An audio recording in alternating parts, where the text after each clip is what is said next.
Overall thoughts a few days in? What was day 3, first day in pads?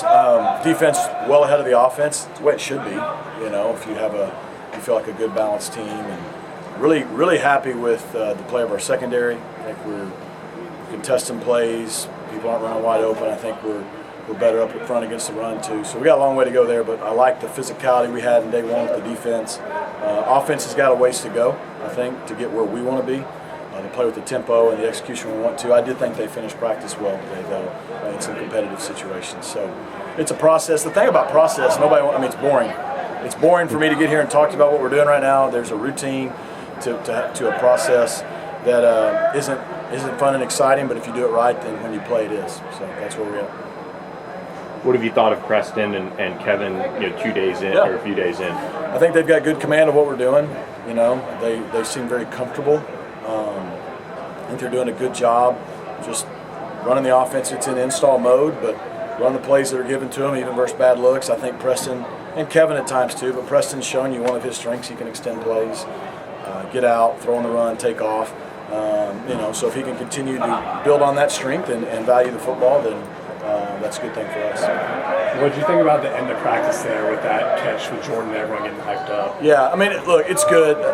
The reality of it is, if you just saw that, you feel like, oh, the offense. No, the defense won the day, in my opinion. But, we had some competitive stuff at the end. I think the offense responded well late. And, look, a lot of football comes down to contested one-on-one 50-50 matchups, whether it's on the perimeter, in the box, whatever. And it was a 3rd and 1, and Preston took a shot to Jordan.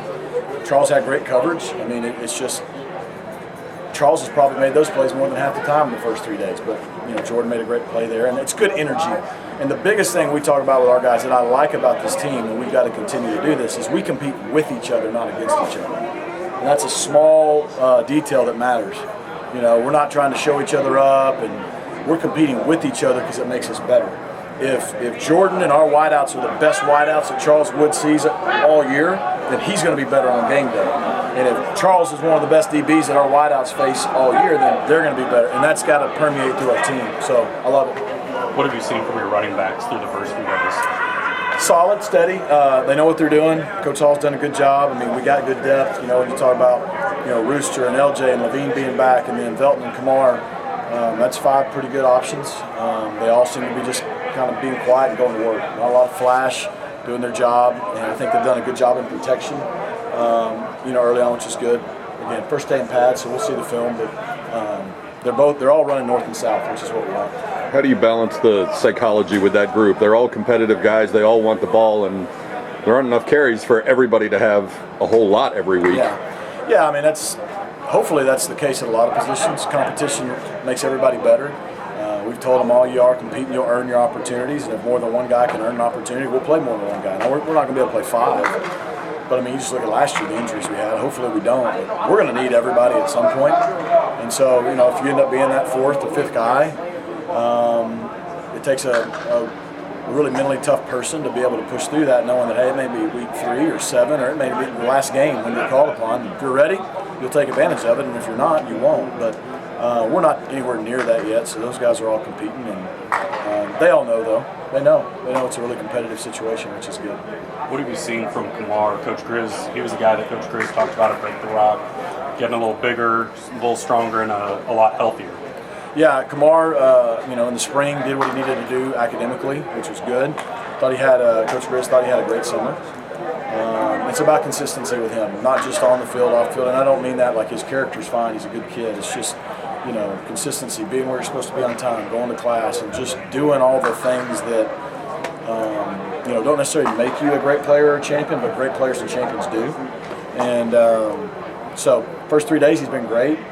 He's just going to work. We all know the ability's there. Can he stay healthy and be available? And can he do the things that allow him to stay on the field? And so that's something that he's gotten better at, and he'll have to continue to do well. You mentioned the progress that the offense still needs to make going forward. Yeah. Within that, the offensive line obviously relies a lot on timing and chemistry with the guys next to each player. And you've got 3 veterans who have arrived since the spring. Ja'Kai Clark played for you in Miami, Caleb Johnson, Logan Parr. What have you thought specifically of those 3, and does Ja'Kai have a leg up on acclimating to the group simply because he's familiar with you and Coach Justice? I would normally say yes, but and Jakai, he'll probably tell you, he came in way overweight. I mean, he's a lot heavier than he played at Miami for us, or even last year, I believe. And so, in the spring, that was something he didn't do a good job with, and he came in overweight. So we'll have to see if he can get his weight to allow him to play. But in terms of mentally knowing what we do, yeah, I mean, he would have to have a leg up. I think Logan Parr has flashed and looked solid, looked like a veteran guy, and Caleb's still trying to learn the terminology. So, I mean, we need more info to know on those guys. I do think the line is an area that when you got young quarterbacks, a lot of new skill positions, and on offense it usually takes a little bit longer to gel. And right now you're just installing plays and you're running them against whatever looks out there, and you're not really scheming anything. But the O-line can be kind of that steady constant for us. If you really think about it, I mean, you got Branson Hickman and Marcus Bryant and Justin Osborne back, and Hiram White's played a lot of football even if it's not here. And then those other guys we just talked about. So we need those guys to kind of, they don't get all the attention, It's kind of like a sexy sports car, but they're not on the outside, but they're the difference in having the V6, V8, and the V12, and we need them to kind of set the standard for our offense. Who are some guys that kind of stood out as leaders for the first 3 days? I can't single anybody out right now. I think we've got a lot of guys. Right now I feel good about the fact that it seems like our team is fairly player-led. And I can't just pinpoint one or two. I mean, I could name some, but I would probably be slighting guys that are doing a good job. So, we'll see what the team thinks here in a few weeks when we go on captains. But I do like that part of our team. It just feels like everybody's pulling in the same direction. Do you know yet who's going to wear number 23 this year? I don't. We typically will go through camp, and then right before school starts, so we'll vote on captains. We'll vote on that, and it'll be the hardest decision probably this year since I've been here, just because I think there's probably a bunch of guys that would deserve it. This is kind of random, but there's a lot of talk about gambling and some schools getting into trouble or whatever with that. How do you guys handle that, and do you guys approach things just kind of, how do you wrestle with all of that, injury reporting and trying to keep guys just on the right side? I mean, we educated them the day we checked in. Our compliance department did, and then I did, and we keep it in front of their mind that, I mean, look, it's really, the rule's pretty straightforward. If you play or coach college athletics, you can't gamble. I mean, I think ping pong's about the only sport not sponsored by the NCAA, so you can't gamble on sports for the most part. And not only is it like your eligibility in jeopardy, but there's a lot of legal ramifications that come with that. And to your point, everything from giving information to other people, we educate and we keep telling them about it, that not only is your eligibility at stake and our team, but your livelihood. And so, hopefully those guys listen. But we tell them on the front end what the rules are. We try to educate them the best we can and just keep it in front of their mind, because it's scary, some of the stuff happening out there in other places. One guy that you missed a bit last year was Stephon Wright. He's out on the field now. Is he fully cleared? If you had a game tomorrow, could he play? Yes. Yeah, he's fully cleared. I think he's feeling good. It'd be good to hear how he did after a day in pads, but all summer he didn't have any setbacks. I mean, I think mentally he's in a good space. It was a shame. He was starting to play really well about Navy game last year when he got hurt.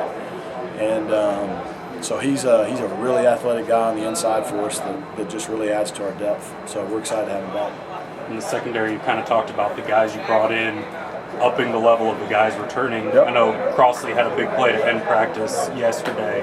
What have you seen from him as he's kind of grown into a different kind of player? Yeah, I think, he's a little more disciplined. He's got better eyes. He doesn't freelance as much. Last year he was make a big play or give up a big play, and right now he's just kind of being more steady and then allowing those plays to come like yesterday. I think him and CJ are battling well. They're both going to give us good depth at that nickel position. So, really pleased with where he is compared to where he was a year ago. And then just with some limitations number-wise, especially at linebacker, is that kind of third safety spot even bigger for you guys this year? I mean, the third safety spot's big for us because we play with three safeties. So I think figuring out who those three are and then who's going to rotate in, because all three of those safeties for us do something totally different. So I don't know if the safety piece necessarily has anything to do with the linebacker piece. We feel like we've got we got 6 scholarship guys there that even the freshmen, they're going to have to help us. We'll see how it shakes out. But, 6 is enough if they're all playing well, So.